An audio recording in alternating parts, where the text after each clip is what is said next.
رسول اللہ صلی اللہ علیہ وآلہ وسلم کی پیاری پیاری حدیث مبارکہ۔ Make sure you like and subscribe to my channel for more hadiths.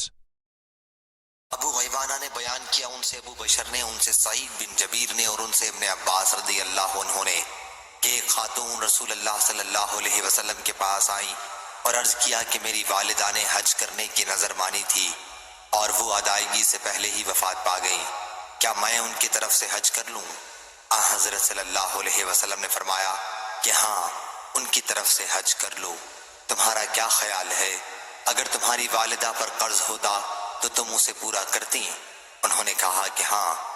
حضرت صلی اللہ علیہ وسلم نے فرمایا کہ پھر اس قرض کو بھی پورا کر جو اللہ تعالیٰ کا ہے، کیونکہ اس قرض کا پورا کرنا زیادہ ضروری ہے۔ صحیح بخاری حدیث نمبر 7315۔ اللہ تعالیٰ اس کے چہرے کو روشن کرے جو حدیث مبارکہ سن کر آگے پہنچائے۔